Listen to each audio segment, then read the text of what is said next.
ఇక టెలికాన్ఫరెన్స్లో చంద్రబాబు కీలక వ్యాఖ్యలు చేశారు. వైసీపీ ఎమ్మెల్యేలు అసెంబ్లీకి రారని, అదే వైసీపీకి చెందిన ఎమ్మెల్సీలు మాత్రం సభకు వస్తారని చంద్రబాబు ఆగ్రహం వ్యక్తం చేశారు. ఇదేం ద్వంద్వ వైఖరి, ఇది డ్రామా కాదా అని ప్రశ్నించారు.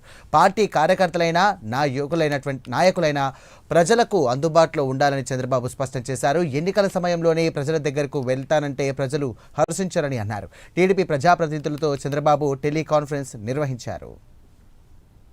రైట్, ఇదే అంశానికి సంబంధించి మరిన్ని డీటెయిల్స్ అందించడానికి మా కరెస్పాండెంట్ రవికృష్ణ సిద్ధంగా ఉన్నారు. రవికృష్ణ, జయరామ్, ఈ రోజు సీఎం చంద్రబాబు నాయుడు అయితే మాత్రం టెలికాన్ఫరెన్స్ నిర్వహించారు. అదే విధంగా ప్రజాప్రతినిధులతో ఆయన అయితే ఎమ్మెల్యేలు, అదే ఎంపీలతో, స్థానిక సంస్థల నాయకులతో అయితే మాత్రం ఆయన టెలికాన్ఫరెన్స్ నిర్వహించిన పరిస్థితి అయితే కనపడింది. ప్రధానంగా కూడా ప్రజలతో ఎప్పుడు మమేకమై ఉండాలి, ప్రజలతో కేడర్ కూడా ఉండాల్సిన పరిస్థితి ఉంది.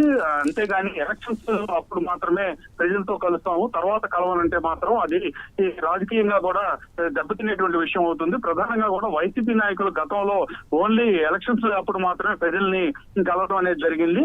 తర్వాత అయితే ప్రజలతో మాత్రం వాళ్ళ సంబంధాలు అనేవి క్రమంగా క్షీణించినటువంటి నేపథ్యంలో ప్రధానంగా వాళ్ళైతే మాత్రం పార్టీ దెబ్బతిన్న పరిస్థితి అయితే కనపడింది. అదే విధంగా కూడా ఇక్కడ నుంచి ఈ టీడీపీకి సంబంధించిన నాయకులు కానీ, కార్యకర్తలు కానీ ప్రధానంగా వీళ్ళందరూ కూడా ఈ ప్రజలతో మాత్రం మమేకం అవ్వాల్సిన పరిస్థితి అయితే ఉందని చెప్పారు. అదే విధంగా కూడా జీఎస్టీకి సంబంధించి ప్రధానంగా జీఎస్టీ ఉత్సవం జరుగుతున్నటువంటి నేపథ్యంలో జీఎస్టీ వల్ల కొనుగోలేటువంటి ఉపయోగం ఏముంటుందో ఆ విషయాన్ని కూడా తెలియజేయాల్సినటువంటి ఆవశ్యకత ఎంతైనా ఉందని ఆయనైతే చెప్పినటువంటి పరిస్థితి. జీఎస్టీని కనుక తగ్గిపోవాలన్నా ప్రజెంట్ ఏవైతే ఏసీలు కానివ్వండి, కలర్ టీవీలు అయితే కానివ్వండి, అదే విధంగా ఎలక్ట్రానిక్ ఉపకరణాలకి భారీగా కూడా పన్నులు తగ్గినటువంటి నేపథ్యంలో ప్రజలైతే లబ్ధి పొందుతారు.